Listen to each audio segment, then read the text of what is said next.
cuáles son las preguntas que pueden surgir a los pacientes a la hora de tener que venir a hacerse un PET y decir, bueno, ¿qué es lo que me van a hacer, ¿no? ¿Qué es PET? ¿Qué es medicina nuclear? ¿Por qué me lo hacen en el oncológico? O sea, las dudas e inseguridades que pueden surgir en torno a una prueba de este tipo, pues son infinitas. ¿Por qué lo focalizamos entonces en el PET? Lo primero de todo porque está en el ámbito de la imagen para el diagnóstico, que era en este caso el departamento con el que íbamos a colaborar. En segundo, por las características de la prueba y por el miedo implícito que puede generar a un paciente el tener que hacerse una prueba de medicina nuclear, ¿vale? Porque ya pasamos a un contexto en el que parece que a todos nos asusta que una máquina nos vaya a echar un rayo, nos vaya a hacer un TAC, el tema de la radiación. Pero si esto cambia a que nos van a introducir en el cuerpo una sustancia radiactiva que va a emitir radiación tanto a la máquina para el diagnóstico como a todos los que tiene alrededor, pues el nivel de ansiedad cambia, ¿vale?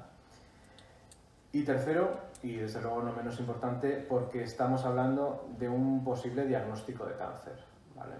Y podemos generalizar y probablemente no nos estaremos equivocando cuando decimos que nadie está preparado para gestionar la ansiedad que genera un posible diagnóstico oncológico o dentro de una persona que ya está diagnosticada, el que le diagnostiquen una evolución o una progresión de la enfermedad. Nadie está preparado para eso.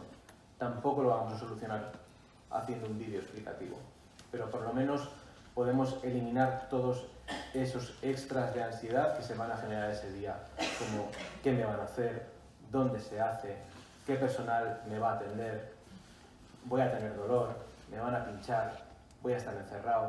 O sea, hay muchas dudas que podemos resolver antes de que la persona llegue aquí. Entonces, el pico de ansiedad de la persona que tenga que hacerse un PET ese día puede estar muy rebajado si hemos conseguido que la información llegue a tiempo y bien explicada, ¿vale? Que es lo que hemos intentado con esta colaboración con Inmaculada y Castechea. En la parte que se ha grabado, bueno, hay una pequeña introducción en la que sale el centro, sale el servicio de medicina nuclear, salgo yo, por desgracia. Sale la doctora Cillero, que es la médico responsable de medicina nuclear de esta parte, en diagnóstico de PET, junto con el doctor Gonzalo Ríos, hablando un poco de cuáles son las características, cuáles son los beneficios que tiene esta prueba, qué diferencial aporta con respecto a otras. Habla también sobre el tipo de actuación que tiene sobre las células tumorales, de cómo se metaboliza en el cuerpo y también cómo podemos hacer para favorecer su expulsión.